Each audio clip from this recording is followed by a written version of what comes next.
magsikwento tayong lahat.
Praise the Lord. At na kayo magpuri sa Panginoon. Amen! Kakanta kayo ng may kagalakan. Amen! Amen? Amen! Buti pa yung bata eh. Manang-mana eh.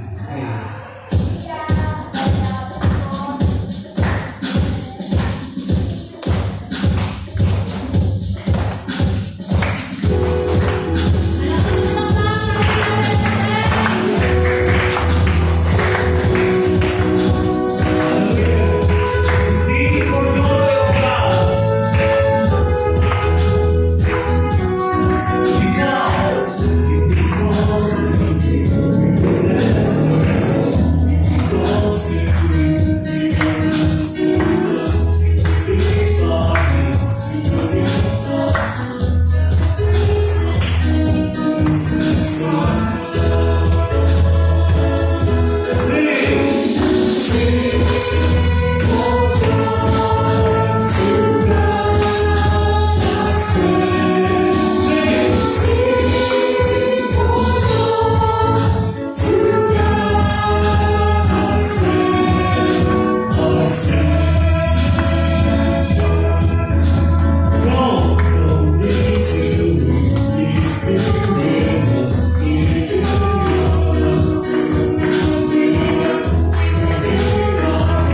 Isa pa sigaw na papuri! Ganun na siya, Sister Jazz.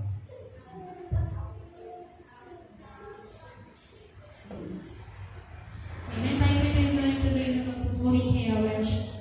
Sa pamamagitan ng pagtaas ng ating mga kamay at pagpikit ng ating mga mata. Hallelujah. Hallelujah.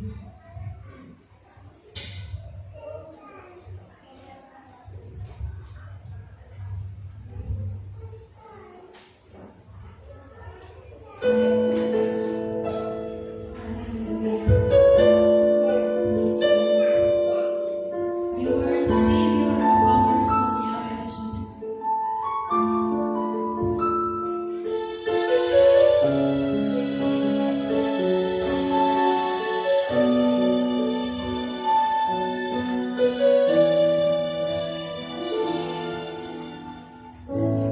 Savior of my soul, I find you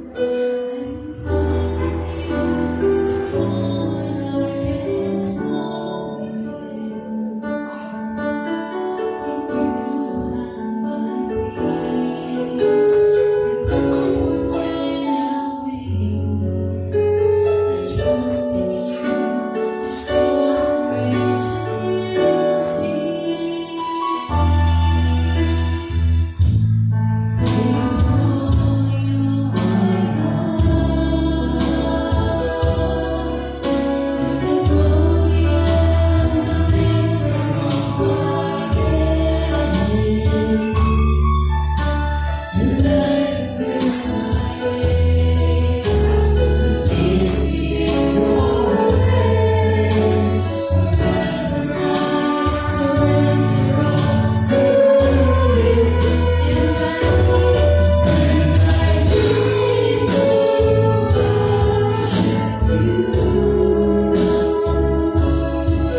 Gabi nito na muli po ninyo kami pinagkatipon upang sama-sama kami makapag-alay ng aming pagsambahan papuri.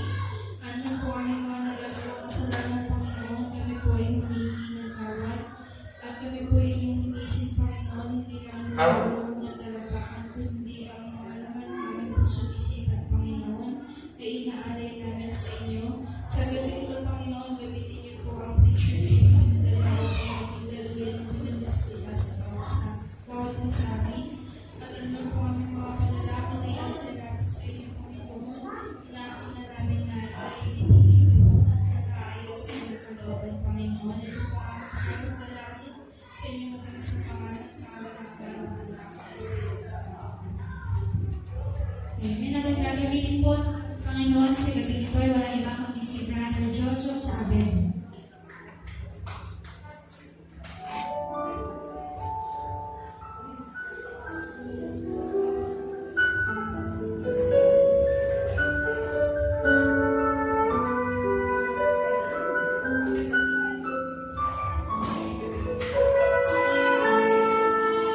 Shine,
sa iyong kabutihan. Pinarapat mo kami, Panginoon, buhayin sa buong maghapon. Kaya minsan, O Diyos, patuloy mo po kami patawarin sa lahat ng aming kamalian. Aminado po kami sa aming kamalian, kaya Panginoon, sa mga sandaling ito, pabayaan niyo po, Ama, na matuto kami sa iyong mga salita. Hayaan niyo po, O Diyos, na imulan niyo po ang aming mga mata, ang aming puso, ang aming isipan, sapagkat patuloy kami nananabik na makita mga bagay na kailangan sa iyong kautusan. Sapagkat ikaw sa El Shaddai na punong-puno ng pag-ibig sa tao. Hayaan mo po, Panginoon, na maranasan namin ang pagpapala mo, Panginoon. Pabayaan niyo po, O Diyos, na paniwalaan namin na hindi pa kami tapos manalangin, answer prayer na po kami. Hayaan niyo po, O God, na ang lahat ng narito'y makaranas ng himala. Inyo pong hiyahaan ng mabuting balita. Gamitin niyo po, Panginoon, ang iyong abang lingkod na walang alam. Ikaw po ang magaling, ikaw po ang matalino, ikaw po ang magpahayag sa amin. Kaya minsan pa, O Diyos, may uuwing answer prayer. May uuwing magaling na sa ngalan ni Jesus. Ito po ang aming samot panalangin. To God be the glory sa ngalan ng Ama, Anak, Espiritu Santo. Amen. Purihin ang Panginoon. Hallelujah.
Purihin natin ang Diyos.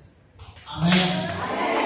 Ang lahat po ng may banal na kasulatan ay buksan natin ang ating banal na kasulatan sa Mark chapter 1, 1 to 8. Kung kayo ay may banal na kasulatan, buksan po natin sa Mark 1, 1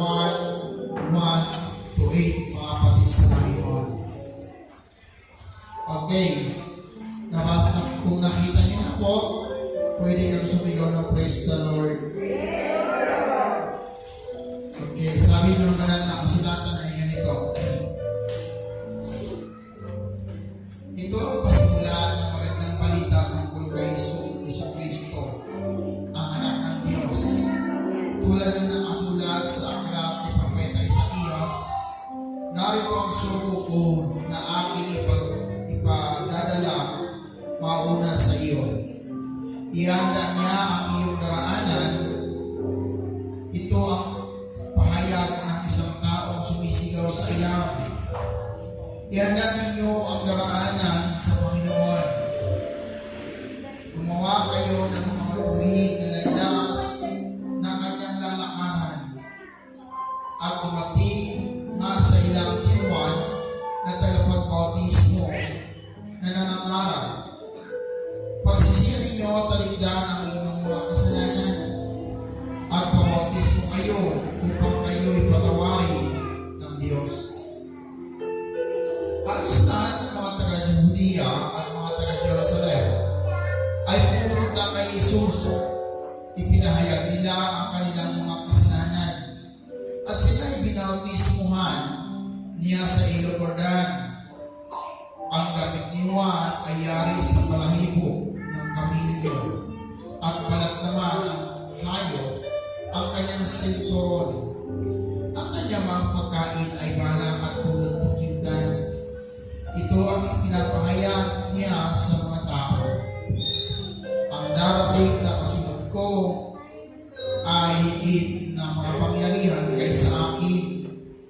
Hindi ako karapat-dapat yumukod at magkalas ng lamang ng tali ng kanyang sandalyas. Binabautismuhan ko kayo sa tubig, ngunit binabautismuhan niya kayo sa Espiritu Santo. Mga kapatid ko sa Panginoon, mga ginigiliw, mga magulang, mga nanay, ito po ang mabuting balita ng ating Panginoong Jesucristo. Okay po, mga kapatid sa Panginoon, muli isang malakas na palakpak, yung palakpak na nagbibigay ng mahal. Amen. Okay, dito tayo, mga kapatid sa Panginoon.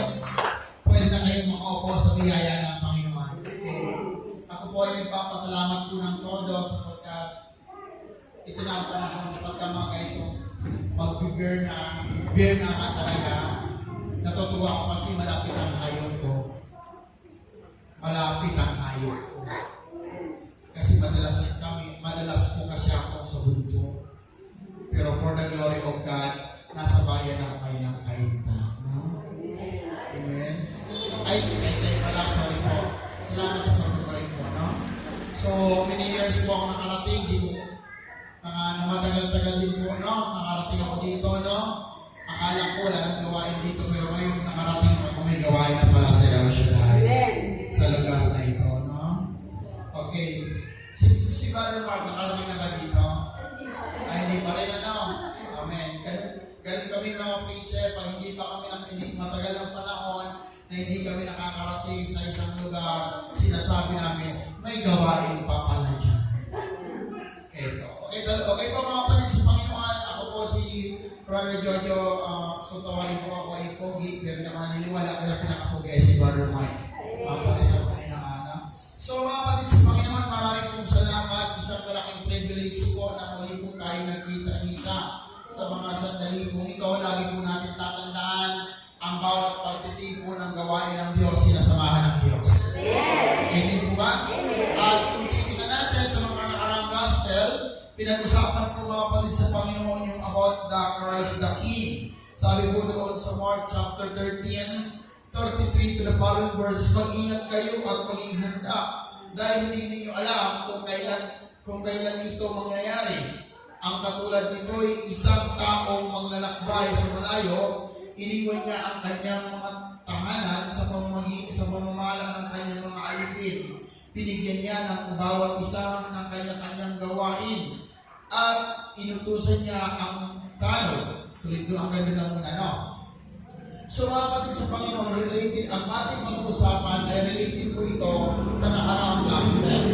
Pero pinipin po natin mga kapatid sa Panginoon, yung word na paghahanda at si Juan Bautista po ay naghahanda din. Sa bakit po? Sa pagdating ng ating Panginoon sa Kristo. Mga kapatid, tandaan po natin sa tuwing mag-bear na, marami po tayong pinaghahandaan. Ang unang pinaghahandaan po natin, lalo yung mga empleyado, naghahanda sila, nagkukumpute na sila kung magkano kaya ang matatanggap po na 13 month. Amen ba? At makatapos naman nun, yung mga bata naman, naghahanda na rin sila ng kanilang damit para pupunta kay Ninong. At pagdating ng prayer, si Jose Marichan, nagtotolo na rin siya ng kanyang gitara. Amen po? So, ibig sabihin, pinaghahandaan po ang tinatawag pong Kapaskuhan. Pero mga kapatid sa Panginoon, maging yung birthday mo, pinaghahandaan yan. Pero lagi pong dumarating ang kaarawan ng tao, laging dumarating ang 13th month, laging dumarating ang araw ng Kapaskuhan. Pero mayroon pong isang pangako ang Diyos na hindi pa dumarating ang kanyang muling pagbabalik. Yun po ay hindi pa nangyayari. Tama po? Pero mga kapatid kong minamahal sa Panginoon, ay po ang dapat po natin paghandaan.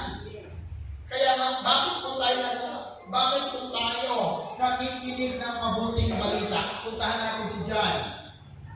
Kung titignan po natin, ayon sa kasaysayan, mga kapatid sa Panginoon, malaking pribileyo kasi ang tatay po ni Juan ay walang ibang po kundi si Zacarias at si Elizabeth. At ito po mga kapatid, si Zacarias po ay siya po ang tagapanguna. He is intercessor. Siya po ang tagapangunang nananalangin. Lumipas ang isang araw, mga kapatid, kung mababasa mo ang Book of Luke, mga kapatid kong minamahal sa Panginoon, may pangyayari po doon na ang Panginoon po ay nangusap kay Zacarias. Na ang sabi po doon, mga kapatid kong minamahal sa Panginoon, ay mag-pregnant ang iyong wife. Pero alam niyo po, nag-alinlangan itong si Zacarias. Kaya mga kapatid sa Panginoon, nung siya po ay nag-alinlangan, hindi po siya nakapagsalita hanggang hindi may panganak si John. Kaya mga kapatid sa Panginoon, nakapagsalita kasi po si Elizabeth po ay sinaraduhan na po yung kanyang bahay bata. Sa King James Version na pananalita sa salitang siya po ay tinatawag po baon. Nasaraduhan yung bahay bata, meaning to say, hindi na po makapanganak. Kaya po mga kapatid ko minamahal sa Panginoon, ayun po yung nangyari. Ayun po yung nangyari mga kapatid sa Panginoon. At bigla po na-pregnant ito po si Elizabeth. Ibig sabihin, ito po yung pinapakita mga kapatid sa Panginoon. Tandaan po natin, pag sinabi ng Diyos na pagpapalain ka, pwedeng mangyari yun sapagkat walang bagay na mahirap sa Diyos. Amen? Ayun po yun, walang baong-baong kay Jesus sa Panginoon. Walang mahina-hina. Kapag sinabi ng Panginoon, palalakasin ka nga sapagkat nakasulat na yun sa banal na kasulatan na ang Panginoon ay makapangyarihan. Amen po ba? Mga kapatid ko minamahal, ayun po yung nangyari. Kaya po mga kapatid sa Panginoon, nang nanganak na po si Elizabeth, ang nangyari po doon mga kapatid sa Panginoon, nag-usap ang mag-ina at ang biyenan ni Zacarias. Ano kaya ang ipapangalan po natin sa bata? Ang sagot po doon, isunod natin sa pangalan ng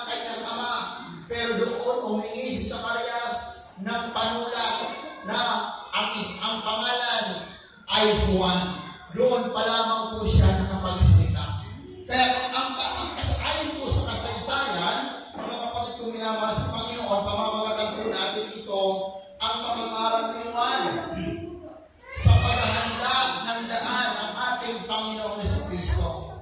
Kaya kung si Juan Bautista ay isang abay or ng Panginoon, kamag-anak ni Jesus, si Elizabeth ay kaya ni Maria, ni Juan ang pinsan ni Maria, si Juan ang pamangkin sa pinsan ni Jesus, mga kapatid sa Panginoon.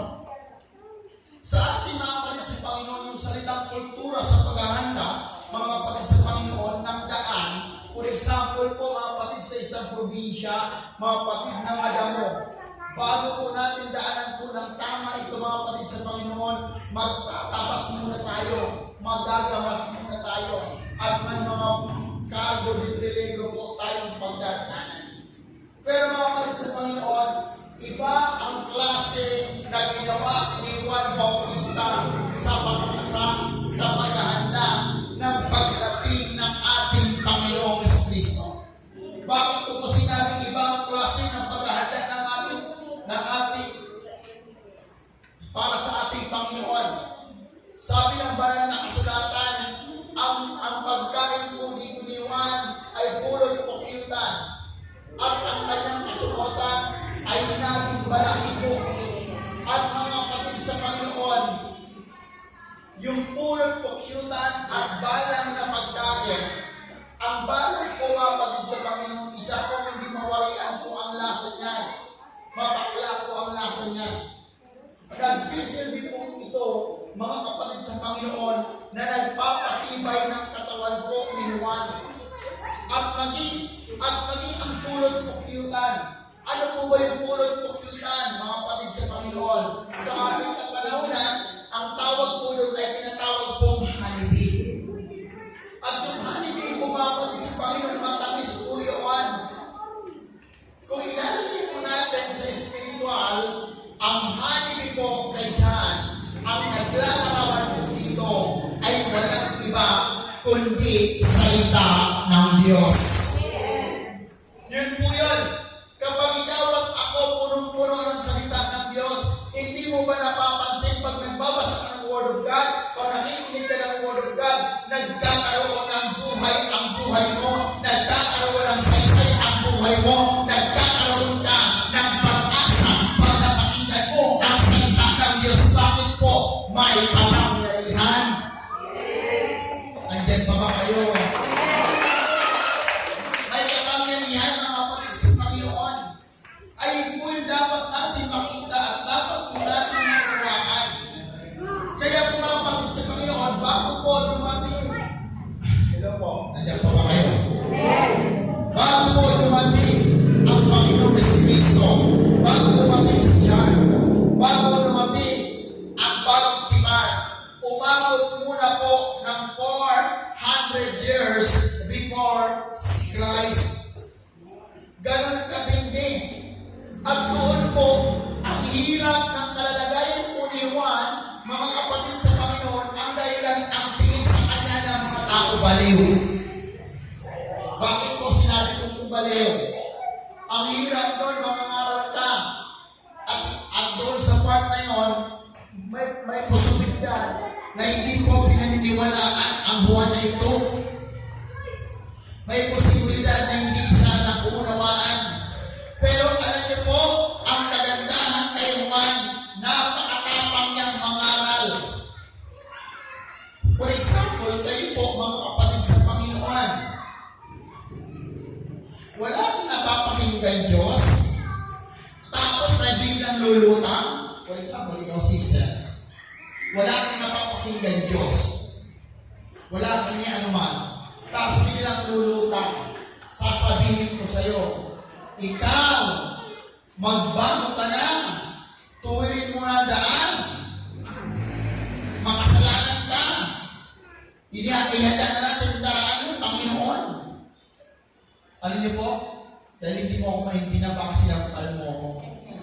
Alam mo bakit? Wala ka naman napapakinggan ng word eh. Tapos bigla magsasalita ka ng gano'n.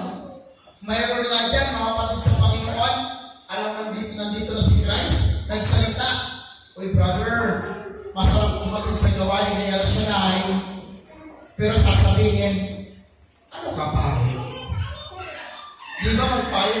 Sino nakaranas ng ganon? Nagpayo ka sa kaibigan mo, sasabihin, ano ka pare? Di ba? O banal ka? Ganun po yung naranasan po ni Juan noong time na yon. Kaya ikaw at ako kapatid sa Panginoon na naglilingkod sa Panginoon, huwag kang magtataka kung nakakaranas ka din ng persecution. Bakit ko sinabi? Naranasan din ng Panginoong Jesucristo yan. Pero ikaw mararanasan mo yan, pero hindi ka nahahantong sa tinatawag po na ipako sa krus sapagkat isa lang ang pinako, si Jesus na. Amen ba? Kaya ayun po yung dapat natin nakita mga kapatid sa Panginoon. May tanong po ako. Paano inihanda ni Juan ang daanan ng Panginoong Jesucristo? Paano inihanda? Number 1 po mga kapatid sa Panginoon, sa pagdating sa verse 4, at dumating na sa ilang si Juan na tagapagbautismo na nangangaral, pagsisiyan ninyo talitan ang inyong mga kasalanan at pabautismo kayo upang kayo ay patawarin ng Diyos. Mga kapatid, number 1, ang ginawa po dito ni Juan, ipinangaral ang salita ng Diyos. Ipinangaral niya. Kaya nga po pagdating sa John chapter 1 to the following verses, sabi po doon mga kapatid sa Panginoon, ang salita ay Diyos at ang Diyos ay salita. Ayun po yung sinabi dyan. Kaya po mga kapatid sa Panginoon, ito po yung pinakamagandang ginawa ni Juan Bautista. Ipinangaral niya ang salita ng Panginoon na sinabi niya, mga kapatid, ang katotohanan na tumiri na ang daan sapagkat malapit na dumating ang tagapagligtas. Yan po ay walang iba kundi ang ating Panginoong Jesucristo. Kaya kapatid sa Panginoon, huwag kang magtataka kung ikaw at ako ay pinagsasabihan ng kapatid mo. Huwag kang magtataka kung ikaw at ako ay tinutuwid ng magulang mo. Alam mo kung bakit? Isang uri yan na ginagamit ng Diyos sa buhay mo. Amen lang? Amen? Kaya po mga kapatid, ang nangaral ng salita ng Diyos, ito pong si Juan, mga kapatid sa Panginoon, marami pong nagpabautismo. Marami pong nagpabautismo. Bakit po? Naunawaan po yung pagsasalita ni Juan. Naunawaan po yung sinasabi.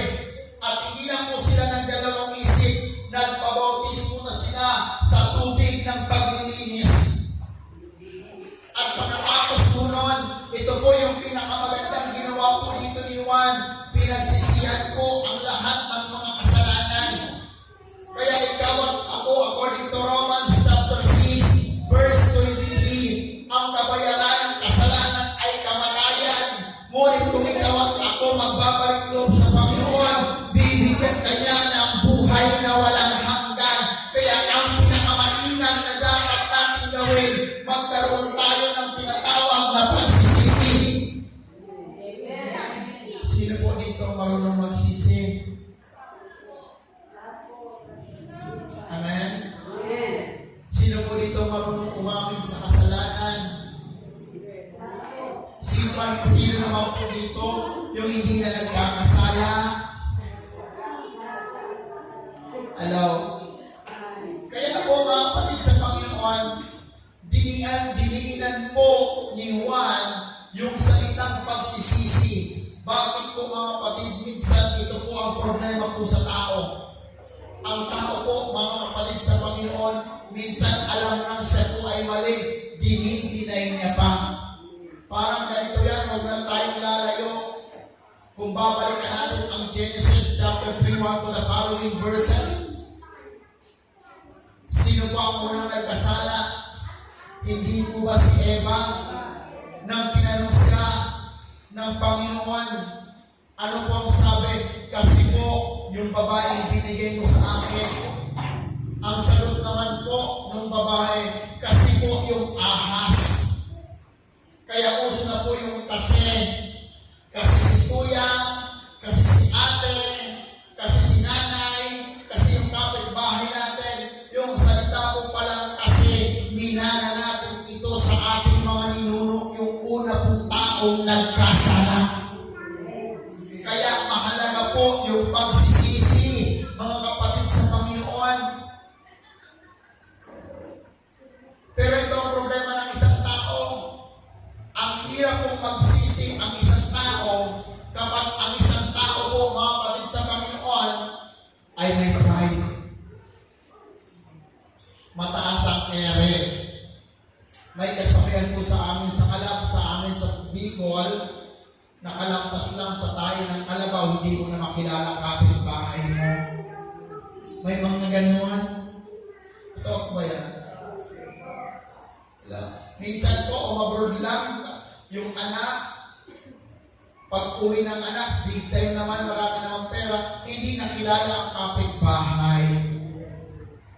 Minsan may mga ganon. Minsan naman po, mga kapatid sa Panginoon, nabigyan lang ng magandang posisyon, tumaas na ang ere.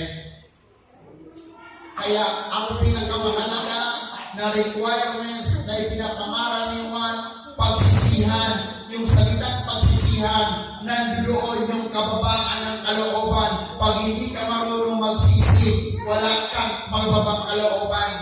Ang pinakamasarap sa isang Kristiyano, mga kapatid sa Panginoon, the more na tumataas ka, umuunlad ka, lalo kang nagpapakumbaba sa harapan ng ating Panginoon.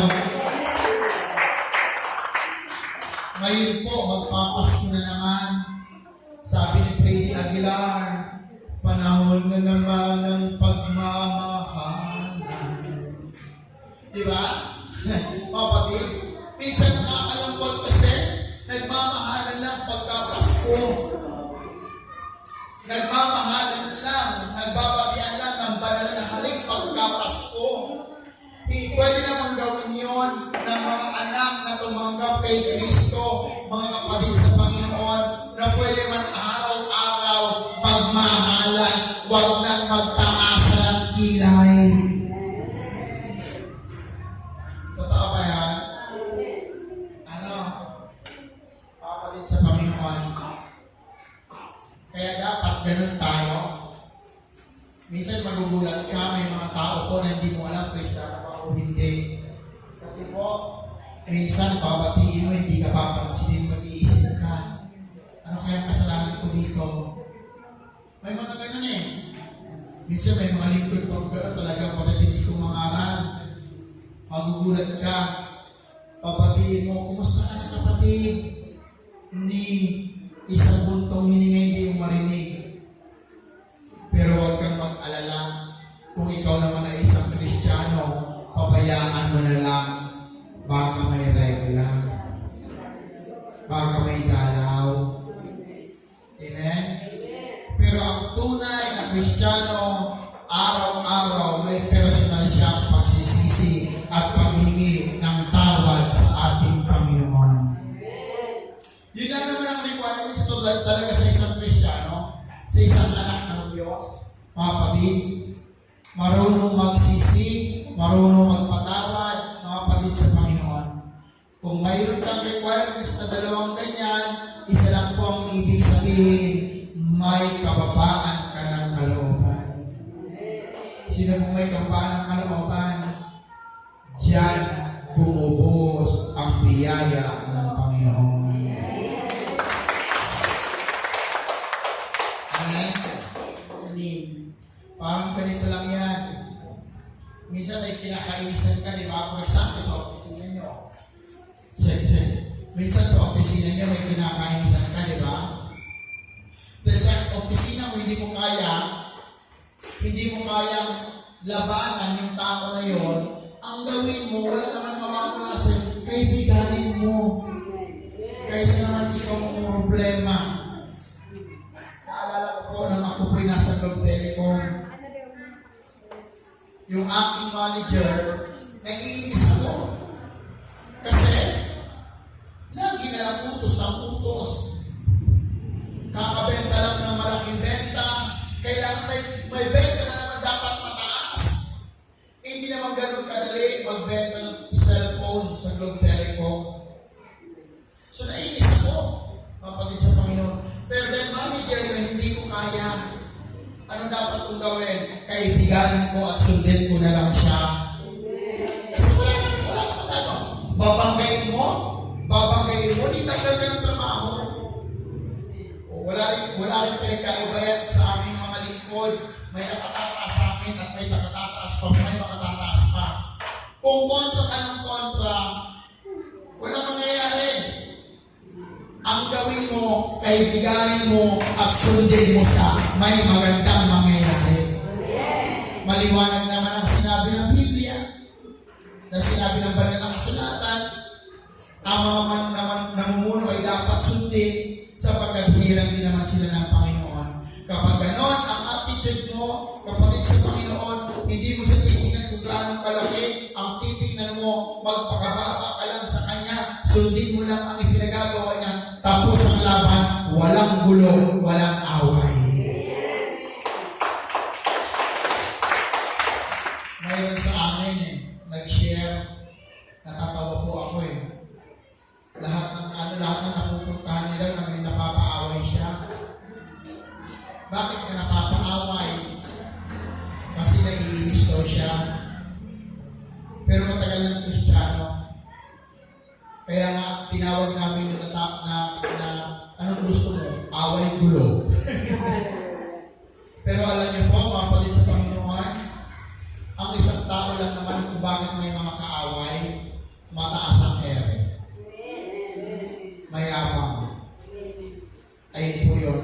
Pero kung ang isang tao po, walang kaaway, nasa kanya si Kristo. Alam bakit? Kahit anong gawin sa kanyang pananira, nananahimik at nagtitiwala sa kakayanan ni Yahweh El Shaddai. Amen? So ayun po yung pinapakita. Number 3 na pinakita po doon, pagsisisi sa kasalanan. So dapat mga kapatid sa Panginoon, marunong po tayo magsisi sa ating mga kasalanan. Kung alam naman natin na mali tayo, humingi tayo ng tawad. For example, sa mag-asawa, mga kapatid sa Panginoon, minsan kami mga lalaki, may mga ere kami. Kasi kami ang tinatawag na haligi ng tahanan. Di ba may mga kalalakihan po na matataas ang pride? Mga kapatid sa Panginoon, kahit na tama naman si babae, ang ipinapalutang pa rin niya, tama siya. Di po ba may ganon? Sino naka-experience nyo ng kananayan? Wala magtaas sa kananayan, ano? No? May mga ganon, mga kapatid sa Panginoon. Kaya minsan napupunta sa tinatawag na hiwalayan kasi parehas mataas ang ere. Ang pinakamasarap sa bagay na yan, kaysa siya ang tama, kaysa siya ikaw ang mali, ang pinakamasarap na gawin, mag-sorry ka at humingi ka ng tawad. Doon po, tuwang-tuwa ang Panginoon. Gusto niyo ba natutuwa ang Panginoon? Talaga? Mahalin niyo yung kaaway. Gusto niyo ba matuwa ang Panginoon? Yung mga tao na utang sa inyo, huwag niyo nang pagbayarin. Di ba? Hindi naman pwede. Hindi naman pwede yan. Di ba? Inaway ba? Di totoo naman kasi alam naman natin sa ang requirements ko papasok sa langit, magmahal ka Kahit na nahihirapan ka sa isang tao, mahalin mo pa rin. Alam niyo po ngayon, ako po na-struggle. Gusto niyo malaman? Mga artist talaga kayo. Alam niyo po, may struggle po ako sa amin. Kami po mga preacher kasi, ang mga tawa namin minsan, pupunta kami ng Tagaytay, tapos Tagaytay ulit, lalo obligado nyo.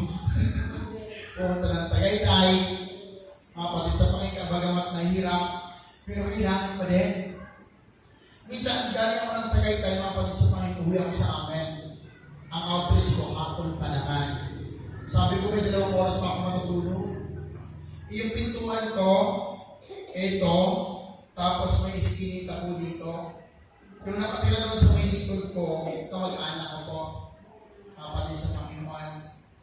Ngayon, ewan ko ba, parang since nararamdaman ko sinasadya ako. Kung kailan ang sarap ng tulog mo, hihinto yung motor sa may pintuan, tapos magre-revolusyon. So yung tulog mo, mawawala kasi yung ingay. Ang sakit minsan sa ulo, kapatid sa Panginoon. Tapos, laging ganon. Minsan galing pa po ako sa isla, uuwi ng madaling araw, minsan babawi ako ng tulog. Ang magre-revolusyon ng motor, ng kanyang motor, sa harapan ng aking pinto. Sabi ko, ano ba dapat kong gawin sa tao nito? Minsan kasi nakaparado na minsan pinaparado na sa may harapan ko. Sabi ko, ano kaya kung bawasan ko ang preno nito? Pero alam niyo po, isa lang ang linagay sa puso sa akin ng Panginoon. Preacher ka, manatili sa iyo ang kababaan ng kalooban. Hayaan mo kumilos ang Diyos sa buhay niya. Kasi ang Diyos hindi natutulog. So yun ang ginawa ko. Hinabaan ko yung pasensya ko. Kailangan pahabain pa. Alam niyo po, totoo lang, dito ko na-realize, maraming yung mga preacher po at mga pastor na mga kaibigan ko, 4 sila puro may mga sakit sa puso. Tanong niyo bakit? Sila po mga kapatid sa Panginoon, yung mga klase ng tao na sa sobrang pagpipigil, minsan kasi di ba, pagdating sa gawain ng Panginoon, gusto mo nang hilahin para makaatid lang, di ba? Gagawin mo. Tapos minsan, sa isang prayer meeting, may mag-aaway pa, hindi nagkakasundo. Siyempre, hindi ang makikita. Mga kapatid sa Panginoon. Pero kung masyado ka na-apektuhan doon, masasaktan ka nga. Kasi ikaw po yung leader sa part na yun. Pero alam niyo po, mga kapatid sa Panginoon, dito ko po nakita ang ibang uri na klase ng pagpapasensya. Kaya pala karamihan po ng mga malingkod talaga ng Lord na bypass na. Yung sa sobrang pagpipigil. Kasi minsan, yung bang naiinis ka, nananahimik ka na lang.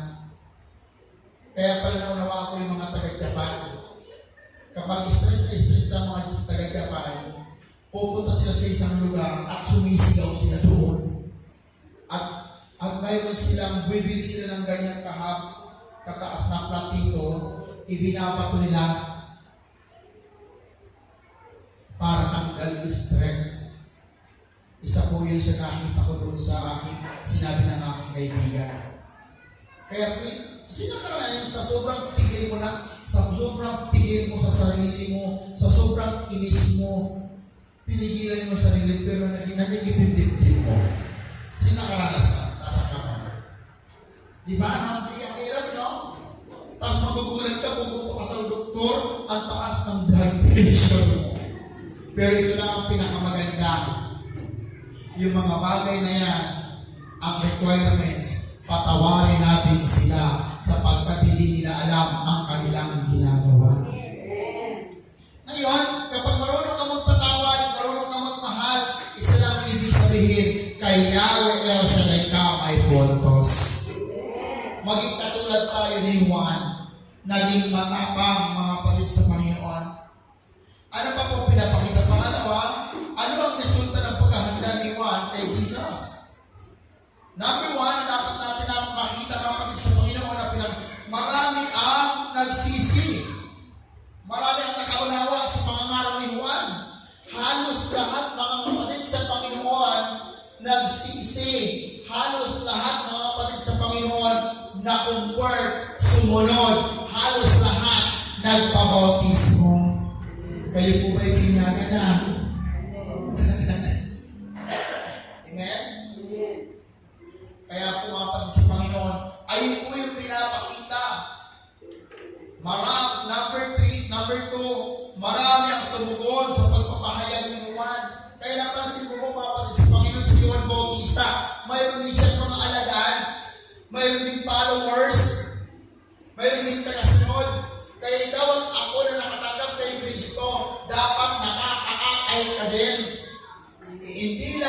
ng ikaw.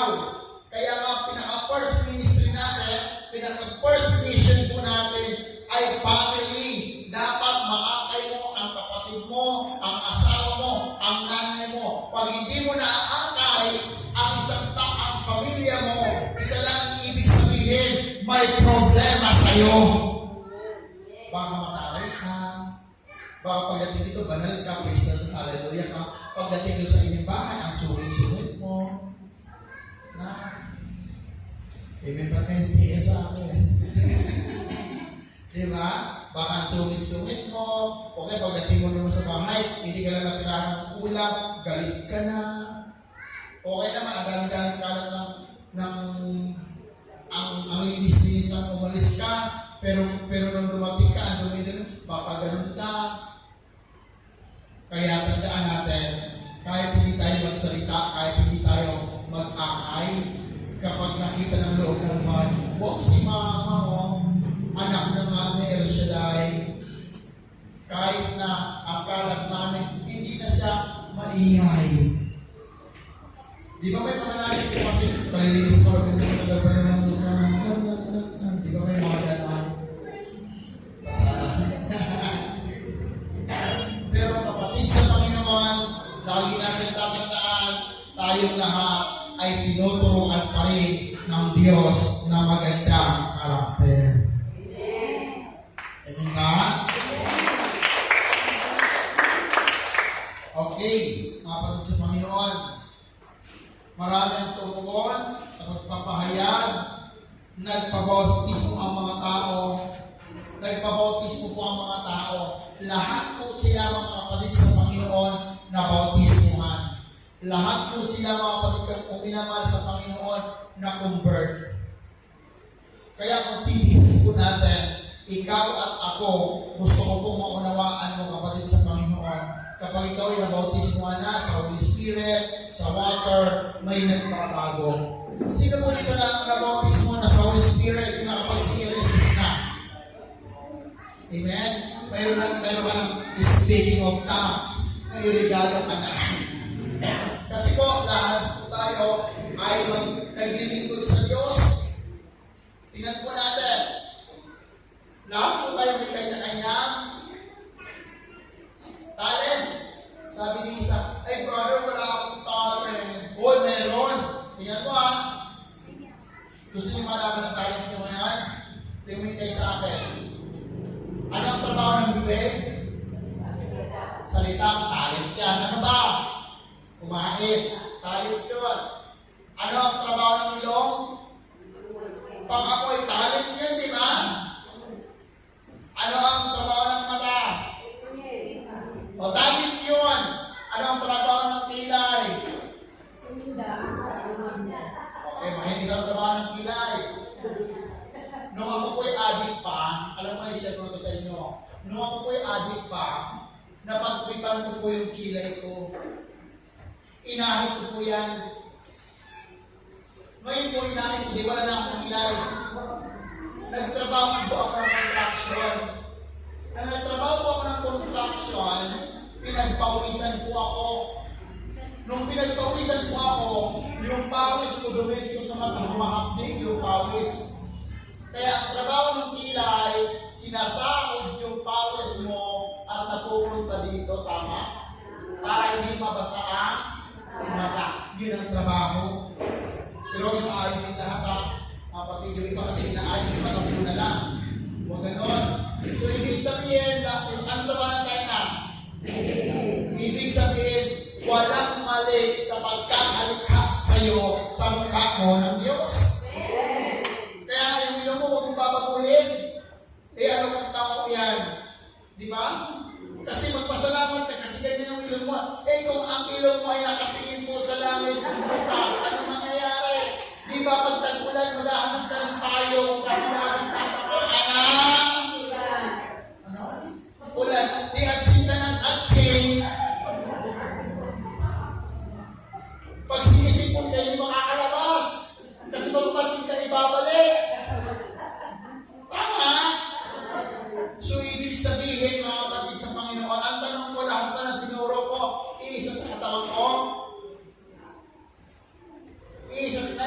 nasa atin lahat, di ba? Ibig sabihin, kapag nagpupunas ka dito, talent yun. Kapag nag-aakay ka ng tao, talent yun. Amen? Kapag nagbibigay ka ng pinansa sa gawain na ito, talent din yun. Yun ang regalong ibang kaloob. Kaya ikaw at ako, pag nabautismuhan ng Holy Spirit, bibigyan ka ng Panginoon ng regalo. May kanya-kanya tayong dampanin, pero isang katawan ng ating Panginoong Jesucristo. Amen? Kaya yun po yung pinapakita mga kapatid sa Panginoon. Kaya lagi natin tatandaan, this is my conclusion. Dito po ako magtatapos. Lagi po natin tatandaan mga kapatid sa Panginoon, ang pagtanggap lamang ng salita ng Diyos at pakikinig ang susi sa paghahari ng Diyos. Gusto mo ba mapagharian ng Diyos? Gusto mo ba mapagharian ng Diyos? Tanggapin mo kung anong binigay sa iyong regalo ng Diyos. Sino po dito taga-angkay? Taas ang kamay. Yung inaakay nyo ba, pinupunta-puntahan nyo ba? Kinukuha nyo ba ang cellphone number? Tinitext nyo ba? O pinagsawaan mo na? Minsan ganon. Ikaw ba'y laging nakatingin sa tao, hindi kay Lord? Dapat ang isang nabautismuhan, hindi na tumitingin sa tao, kundi tumitingin na sa Panginoon. Ang tao walang magagawa, pero si El Shaddai may magagawa. Tayo po'y tumayo, mga kapatid. Gusto mo bang pagalian ka ng Diyos? Magpatawad ka. Gusto mo bang pagalian ng Diyos? Magmahal ka. Gusto mo bang pagalian ng Diyos? Sino gusto pagalian ng Diyos? Magmahal ka. Amen? Tayo po'y tumayo at awitin natin ang sa iyong buhay ko.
buksan mo puso mo at ilagay mo si Jesus.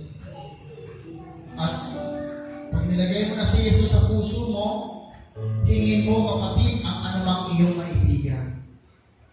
Awitin natin ulit, sa iyo ang buhay ko. Sabihin mo sa Panginoon ang personal.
Receive your healing in the name of mighty name of Jesus.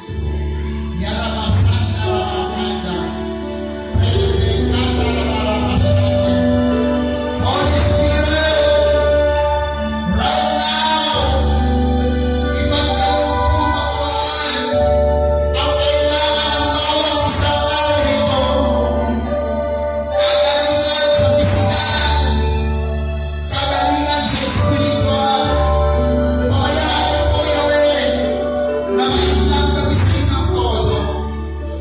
Yaramamamaganda sa karamamamaganda. Ramamama, kung may karamdaman, Panginoon, palayin mo.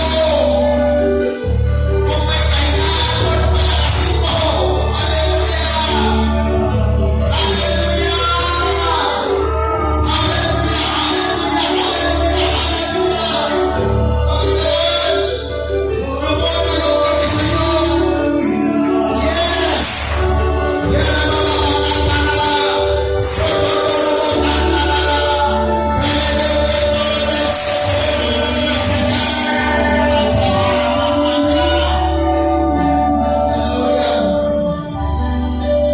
Receive your healing right now. Ikaw nanay na may salamin, pinalalakas ka ng Panginoon.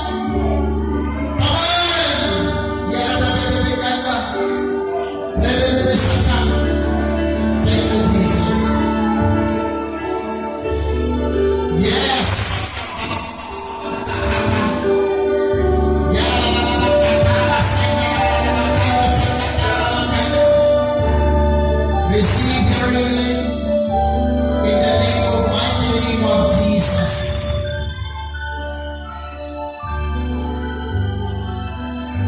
Naramdaman mo ngayon ang pag-ibig ng Diyos. Kaya umuwi kang magaling, umuwi kang may kababaan ng kalooban, umuwi kang mahinahon, umuwi kang nagpapatawad. Panginoon, salamat sa presensya mo. Hindi man po sila napatungan ng aking kamay, naniniwala ako may himala kang ginawa sa kanila. Pagpalain mo po kami, Panginoon. Pagpalain ang aming mga prayer request, tubig, asin,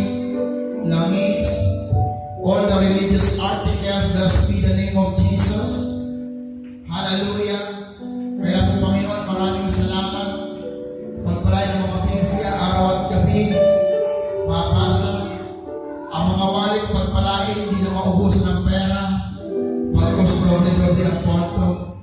Salamat Panginoon sa coordinator at sa family Rumbano, blessed be the name. Salamat po sa buhay ni Kuya Hendrix, ating kuya, at sa aming lahat na narito, lahat ng mahawakan na aming mga kamay, maging pagpapalang kami, maging kagaanan kami, maging answered prayer kami sa ngalan ni Jesus.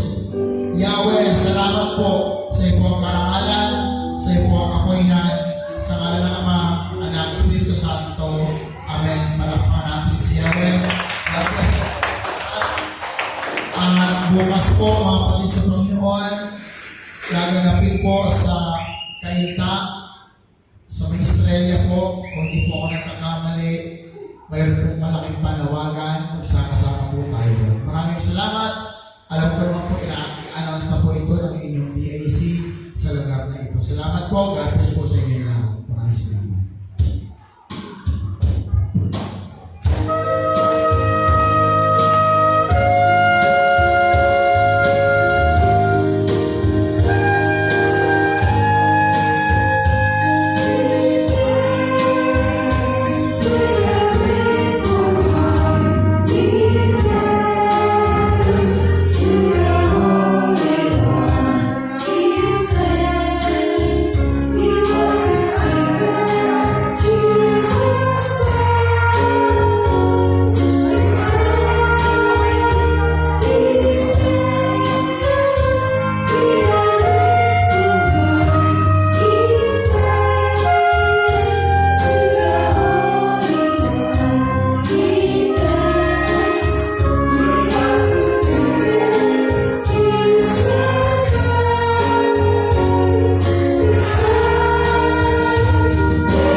Panginoon, maraming salamat po sa gawin ito at mali po kami nagkatipon sa iyong banal na tahanan. Pagpalain po kami lahat na narito ngayon. At ang mga manunutong Panginoon, ang mga matay gawain, ingat na po sila sa mga pagkumikas ng pagkakabot sa bahayan. Pagpalain mo rin po sila ng siksik-tiglig at umaapaw po.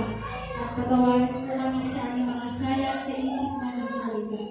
Ito lamang po ang ating samang dalangin sa matamis na pangalan ni Jesus. Sa ngalan ng Ama, ng Anak, ng Espiritu Santo. Amen.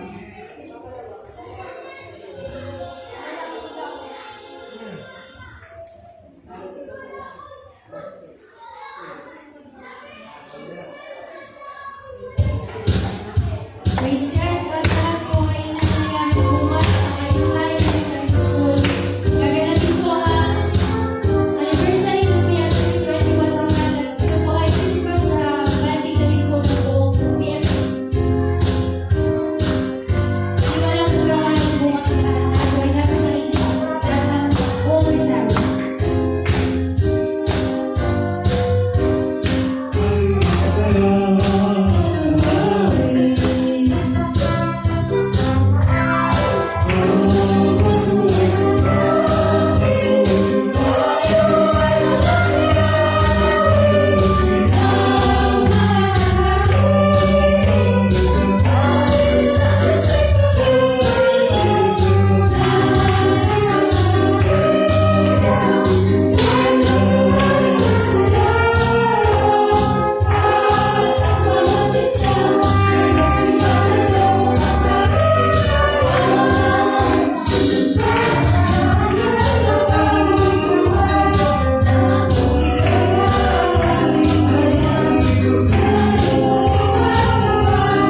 supernatural blessing. Bago po tayo mag-uwian ay magkaroon po tayo ng pag-uusap muna saglit. Kung tayo ba kasi napag-desisyonan na ay yun pong napag-usapan natin nakaraan. Sabi ni Sister Wendy, sabi ni Sister May, ay ano, yun tungkol sa kay Lord. Bibigyan